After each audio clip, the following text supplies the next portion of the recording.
नमस्कार दोस्तों, मैं हूं आपका दोस्त प्रदीप कुमार बांगड़े। आपका इस कार्यक्रम में स्वागत है, जिस कार्यक्रम का नाम है आपकी अनुरोध पर। दोस्तों, आपके अनुरोध पर आज मैं आपको बताऊंगा मुराद, इनकी जीवन परिचय के बारे में बताऊंगा।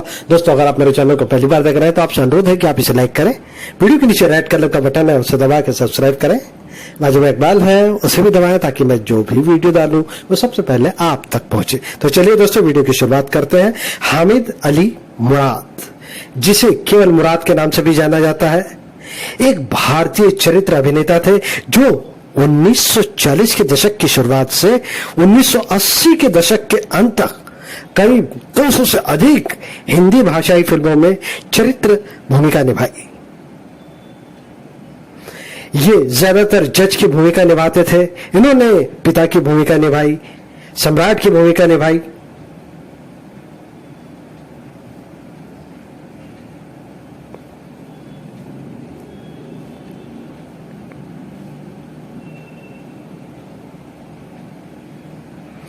मुराद का जन्म ये तो बहुत बात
दोस्तों, मौजूदा दौर के प्रसिद्ध अभिनेता रजा मुराद, ये उनके पिताजी थे।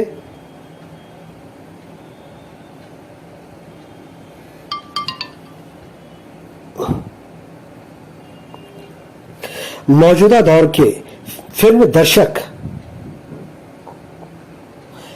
मौजूदा दौर के प्रसिद्ध अभिनेता रजा मुराद को हम सभी जानते हैं। उनके पिताजी का नाम मुराद, जिनके बारे में मैं आपको बता रहा हूं, ये अपने जमाने के मशहूर दिग्गज अभिनेता रहे। मुराद का जन्म 24 सितंबर 1911 को उत्तर प्रदेश के रामपुर में हुआ था।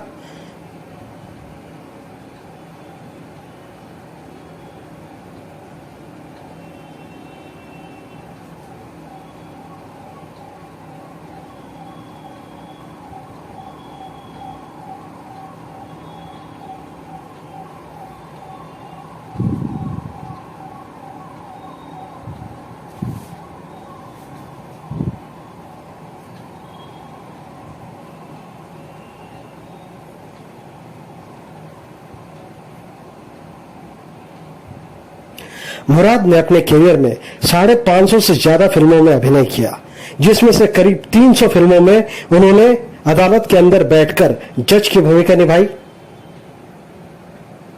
मुराद का रामपुर से मुंबई आना भी एक महज इत्तेफाक रहा। अपने पिता मुराद की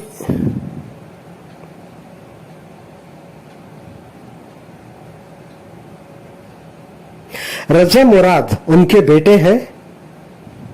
उन्होंने एक साक्षात्कार में कहा कि मेरे पिताजी साल 1938 में मुंबई आए। उस समय रामपुर रियासत के नवाब थे राजा अली खान। पिताजी ने उनके खिलाफ कोई जुलूस निकाला था, तो उन्होंने 24 घंटे के अंदर उन्हें 24 घंटे के अंदर रामपुर खाली करने का फरमान जारी कर दिया गया। बंबई आने पर उनकी दोस्ती जीनत अमान के पिता अमान उल्लाह खान से हुई। वालिद साहब को पिताजी को कहानी लिखने का बहुत शौक था। उस जमाने के निर्माता निर्देशक महबूब खान साहब का बहुत बड़ा नाम था। वो महबूब खान को कहानी सुनाने गए। महबूब देर तक कहानी सुनते रहे और कहानी सुनने के बाद बोले, तुम ये कहानी वहानी रहने दो, ये बताओ तुम एक्टर बनोगे? तमाम ना नुकुर के बाद पिताजी अभिनेता बनने को राजी हो गए। साल 1942 की बात है। उस समय महबूब साहब फिल्म नजमा बना रहे थे। उसमें अशोक कुमार हीरो और वीना हीरोइन थी। पिताजी उस फिल्म में अशोक कुमार के पिता का रोल निभा रहे थे। उस समय वो अशोक कुमार से महज कुछ ही दिन के बड़े थे। फिल्म नजमा के बाद महबूब खान की फिल्म में परमानेंट एक्टर बन गए। उन्होंने महबूब खान की अनमोल घड़ी, अनोखी अदा, अंदाज, अमर, आन, सन ऑफ इंडिया जैसी फिल्मों में काम किया। सिर्फ मदर इंडिया में काम नहीं किया क्योंकि उस फिल्म में उनके लायक कोई रोल नहीं था। महबूब खान ने जब मदर इंडिया का ट्रायल रखा तो उन्होंने मुराद को बुलाया और बोला कि बताओ कि इस फिल्म में तुम्हारा कौन सा रोल होता। महबूब खान मेरे वालिद